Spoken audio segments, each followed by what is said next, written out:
My son-in-law wore a smile at my wife's funeral that I will never forget for the rest of my life. Not a polite smile. Not the kind of smile you forced your grief out of respect for the people around you.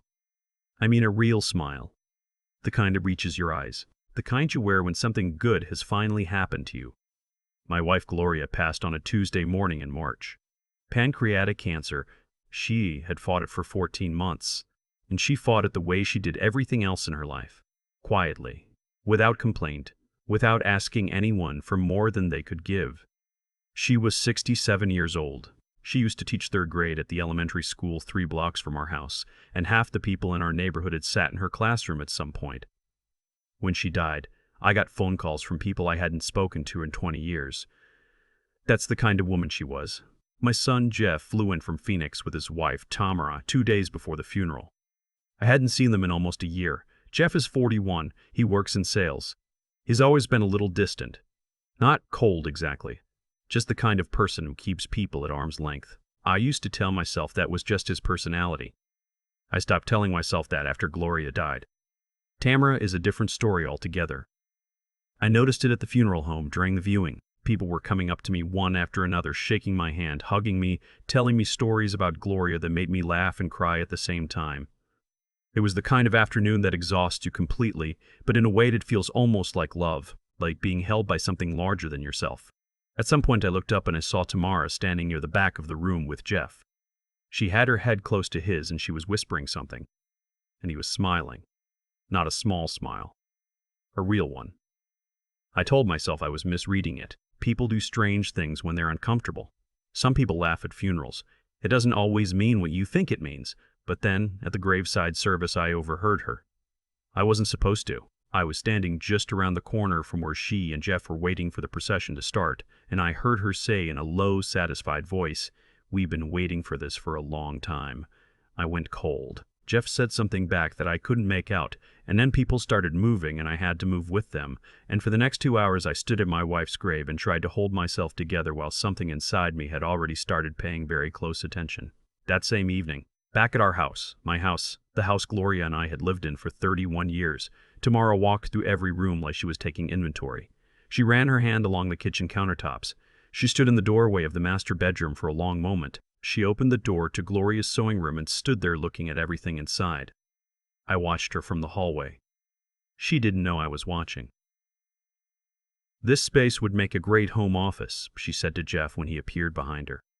He nodded. "We'd have to clear all this out first." I went downstairs and sat in the kitchen and poured myself a glass of water. My hands were shaking a little. I sat there until I was sure my face was under control, and then I went back upstairs and told them I was tired and that they should make themselves comfortable in the guest room. "Actually," Tamara said, in that particular voice she had, smooth, reasonable, like she was doing you a favor by disagreeing with you. "Jeff and I thought we'd take the master. The guest bed is a little small for both of us, and since you're alone now, we figured you wouldn't mind." My wife had been in the ground for approximately 6 hours. I looked at my son. He looked at the floor. "Sure," I said. "No problem." I slept in the guest room that night. I lay there in the dark staring at the ceiling and I thought about my wife. I thought about what she used to say about Tamara. Gloria had never said anything outright. That wasn't her way. But sometimes after a visit she would sit down at the kitchen table with her tea and say, very quietly, "That woman is always calculating something." And then she'd go back to whatever she was doing. She never elaborated. She didn't need to. Lying in the guest room that first night, I understood that Gloria had known something I had refused to know, and I understood that whatever was coming, I was going to have to handle it alone. Over the next 3 weeks, Tamara and Jeff showed no sign of leaving. It started with small things. Tamara rearranged the kitchen because, she said, the layout wasn't efficient. She replaced the towels in the master bathroom. She threw away a set of Gloria's coffee mugs that she said were chipped, even though I had checked them afterward and they weren't. She signed up for grocery delivery to our address and started buying things I had never eaten and wouldn't know how to pronounce. Jeff worked from home on his laptop, mostly in what used to be Gloria's sewing room, which was now empty because Tamara had put everything in boxes in the garage. When I asked him if they were planning to head back to Phoenix soon, he said they were thinking about staying a while. He said it was good to spend time together as a family. "It's a big house for one person, Dad," he said. "We're thinking maybe we should all be under the same roof for now." I nodded. I said that sounded reasonable. But at night I sat in the kitchen after they had gone to bed, and I made notes. I wrote down what had been moved, what had been thrown away, what had been said. I had a yellow legal pad that I kept in the drawer under the phone, the old landline phone that Gloria had refused to get rid of because her mother used to call on it. And every night I wrote down the date and what had happened that day. About 10 days in, I found the spreadsheet. I hadn't been snooping. I want to be clear about that. I had gone to the printer in the office to get a page I had sent to print, a form I needed to fill out for the county, and instead of my form, what came out of the printer was 3 pages of a spreadsheet with my name on it, not as the author, as the subject. It was a detailed accounting of every asset I owned: the house, my retirement accounts, the investment account Gloria and I had built over 40 years of careful saving, the life insurance policy, the car. It had current estimated values next to each item and a column of calculations that I didn't fully understand, but the final number at the bottom of the 3rd page was circled twice and had a little note next to it that said, net after probate. I stood at that printer for a long time. Then I put the pages face down in the drawer under the phone right beneath my legal pad. I called my attorney the next morning for my car, parked 2 blocks from the house. His name is Wendell. I have known him for over 20 years. He helped me and Gloria write our wills back when Jeff was still in college, and he had updated them twice since then. I told him everything. I told him about the spreadsheet. I told him about the night of the funeral. I told him about the sewing room and the coffee mugs and what I had heard Tamara say at the graveside. Wendell was quiet for a moment, and then he said, "Clint, how are you feeling? Are you safe?" I told him I was fine. I told him I was angry, but I was fine. "Good," he said. I was angry, but I was fine. "Good," he said. "Then here's what we're going to do." Over the next several weeks, Wendell and I worked quietly. I didn't change my routine. I didn't confront Tamara or Jeff. I went to the grocery store. I mowed the lawn. I watched television in the evenings and went to bed at a reasonable hour and said goodnight to my son and his wife like everything was normal. But on Tuesday and Thursday mornings, when I said I was going to the senior center for the walking group, I was actually meeting with Wendell. We restructured everything. The house went into a revocable living trust with specific instructions about what would happen to it. The financial accounts were reorganized with updated beneficiary designations. I worked with a financial advisor Wendell recommended, a woman named Paula, sharp and no nonsense, and together the 3 of us put together an arrangement that meant the assets I had spent my life building would go exactly where I intended them to go, and nowhere else. None of that was dramatic. It was mostly paperwork and phone calls and 2 hours once a week sitting in a law office going over documents. But I want to be honest about what it felt like, because the feeling is hard to describe. There is something that happens when you go from being afraid to being prepared. The fear doesn't go away exactly, but it changes texture. It becomes something you can hold in your hand instead of something that holds you.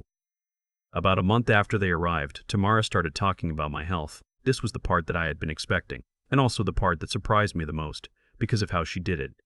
She didn't come at it directly. She brought it up sideways, over dinner, in a tone of voice that was so warm and so concerned that if you hadn't been paying attention, you would have thought she genuinely meant it. "We've been thinking about your medications, Dad," she said, using the word "dad" in a way that had always felt slightly wrong to me, like a piece of clothing that didn't quite fit. "Jeff and I were talking, and we think it might be better if we helped manage them, just to make sure you're taking everything on schedule." I looked at my son. He was looking at his plate. "I manage them fine," I said. "Of course you do," she said. "We just want to help. You've been through so much." "I appreciate that," I said, "but I manage them fine." That was the end of the conversation. But 3 days later she brought it up again, this time mentioning that a friend of hers had a father who had gotten confused about his medications and had ended up in the hospital, and wasn't that terrible? And didn't I think it was worth being careful? I told her I was being careful. She smiled. She had a very particular smile, patient, a little pitying, like she was waiting for you to figure out something she already knew. After that conversation, I bought a small lockbox at the hardware store and started keeping my medications in it. I put it on the shelf in the guest room closet, behind a stack of extra blankets where nobody would think to look. I told Wendell about it at our next meeting, and he nodded slowly and wrote something down. "Are you thinking what I'm thinking?" I asked him. "I'm thinking several things," he said. "Let's keep documenting." The thing about living with someone who is trying to take advantage of you is that the days blur together. Each individual incident is small enough to dismiss. The accumulation is what tells the story. Over those weeks, I filled 2.5 legal pads. I had a separate folder for anything written, the grocery lists Tamara left that included items for the house she was clearly already thinking of as hers, the note she had sent to what turned out to be a contractor, asking for quotes on renovating the master bath in the property. I was still on the deed. My name was still on everything. She didn't know that I knew. The moment that finally broke something open, not in the story but in me, was a Wednesday afternoon in early May. I had come home from what I told him was a doctor's appointment, and I walked through the front door quietly because my knee was bothering me and I was moving slowly, and I heard Tamara on the phone in the kitchen. "The old man is not going to be a problem," she was saying. "He barely knows what's going on. Jeff can handle him." I stood in the entryway for a long moment. Then I took off my jacket, hung it on the hook by the door the way I always did, and went to sit on the back porch. I sat there looking at the yard that Gloria and I had planted together over 30 years. The rose bushes she put in the year Jeff was born, the oak tree in the corner that had gotten so big it shaded the whole back half of the property in summer. And I made a decision. Not an angry decision. A clear one. I called Wendell from the back porch and told him I was ready to move to the next phase. That evening at dinner, I told Jeff and Tamara that I had been thinking about everything and that I thought it made sense to sit down with my attorney and go over the estate documents together, just so everyone was on the same page. Tamara set down her fork. "That's a great idea, Dad," she said, and the warmth in her voice was so complete that if I hadn't spent the last 6 weeks watching her very carefully, I might have believed it. Jeff said, "Yeah, that sounds good." We scheduled the meeting for the following Friday at Wendell's office. I want to tell you what that week felt like, because I think it matters. I had a lot of time to think. I thought about Jeff as a little boy, the way he used to fall asleep in the car on long drives, and how Gloria would reach back and hold his hand without waking him. I thought about where the line was between the son I had raised and the man who was living in my house right now, sleeping in my wife's bedroom, letting his wife make phone calls about how the old man was not going to be a problem. I don't know the answer to that. I'm not sure the answer is knowable. But I know this: when you've spent 40 years building something with someone you love, and that person is gone, and someone is trying to take what you built, that changes something in you. Not for the worse necessarily. It makes you very clear about what matters and what doesn't. On Friday morning, I put on the suit I had worn at Gloria's funeral because it was the best suit I owned, and I drove to Wendell's office and I got there 15 minutes early. Tamara and Jeff arrived exactly on time. Tamara had dressed up. She was wearing a blazer and carrying a notepad, like she was going to a business meeting. Jeff was quiet on the drive over. I know this because I saw them pull into the parking lot from Wendell's window, and Jeff sat in the car for an extra minute before he got out. We sat around the table in Wendell's conference room. Wendell introduced Paula, who had joined us, and a second attorney from his office who handled elder law matters. Tamara glanced at the extra people but didn't say anything. Wendell laid out the estate documents. He explained the trust. He explained what was in it and what wasn't, and how the succession worked. He explained the beneficiary designations on the financial accounts, which had been updated 6 weeks prior. He explained that the house was now held in the trust, and that the terms of the trust determined everything about what would happen to it. He was calm and methodical about all of it. That's what Wendell is. He's been a lawyer for 35 years, and he has seen a lot of people sitting in that chair, and he explained things the way you would explain them to someone who needed to understand them completely, without any gap for misunderstanding. Tamara was writing on her notepad. She had a pen that she was clicking quietly. Click, click, click, and she kept writing as Wendell talked. Then he got to the end. He said, "The trust designates the residuary estate, including the property at this address, to be distributed to the following charitable beneficiaries upon Mr. Clint's passing." And he named them: Gloria's elementary school, which had a scholarship fund in her name that I had established the month before, a local organization that provided meals to homebound seniors, a housing nonprofit that helped elderly residents stay in their homes. The pen stopped clicking. "What about Jeff?" Tamara asked. Wendell looked at her pleasantly. "Jeff receives the personal property items specified in Schedule A, which are sentimental items that Clint has identified and cataloged. There are also some financial instruments outside the trust that have designated beneficiaries, which I'll be happy to go over separately." "But the house," she said. "The house is held in trust," Wendell said. "As I described." "For charity," she said. "Yes." She looked at Jeff. "For charity," she said. "Yes." She looked at Jeff. Jeff was looking at the table. "Dad," she said, and now the warmth was completely gone from her voice, replaced by something thin and hard. I think there may have been some confusion here. We came all the way from Phoenix. You'd been here for 6 weeks. We gave up a lot to be here and support you. I appreciate that, I said. There must be some way to revisit this, she said. I mean, surely there's a process. There is no process, Wendell said, in exactly the same pleasant voice he had been using the whole time. The documents are in order. If you have questions about the legal structure, I'm happy to answer them. She pushed back her chair. She picked up her notepad, though she hadn't written anything useful on it. She looked at Jeff one more time. A look I couldn't fully interpret, somewhere between fury and pleading, and then she walked out of the conference room. We heard her heels on the floor in the corridor outside, and then the elevator. And then nothing. Jeff sat at the table for a moment longer. He didn't look at me for a while. Then he did. "Dad," he said, and then he stopped. He tried again. "Dad, I want you to know, you don't have to say anything right now," I told him. "I think I do," he said. His voice had changed. The flatness was gone, and something underneath it had come up. I think I made some bad choices. About who I listened to. About what I let happen. I looked at my son. He was 41 years old. He looked tired in a way that had nothing to do with the time of day. "I know," I said. Are we?" He stopped again. "You're my son," I said. "That doesn't go away. But things are going to change, and it's going to take time." He nodded. He nodded for a while. We sat there in Wendell's conference room for another 20 minutes, just the two of us.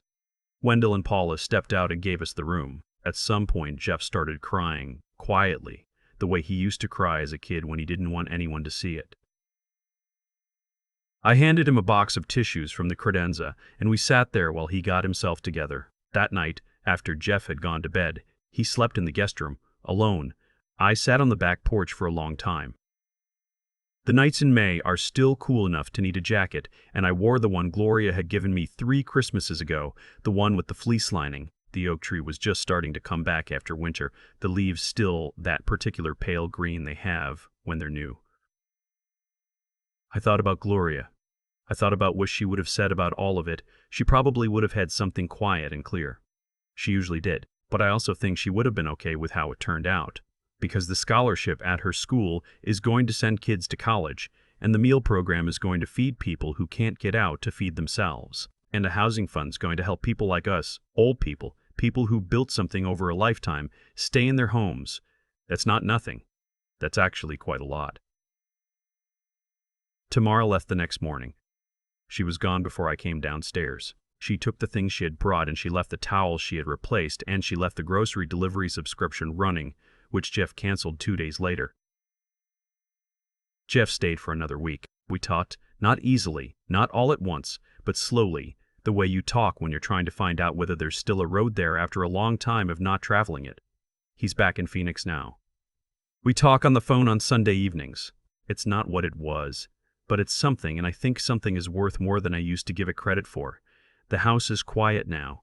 The rose bushes are blooming. I have my medications on the shelf in the closet where I put them, though I moved the lockbox back to the bathroom because nobody is here who needs keeping out of things. I still sit at the kitchen table with my coffee some mornings, in the chair where Gloria used to sit, just to be in the seat where she used to be.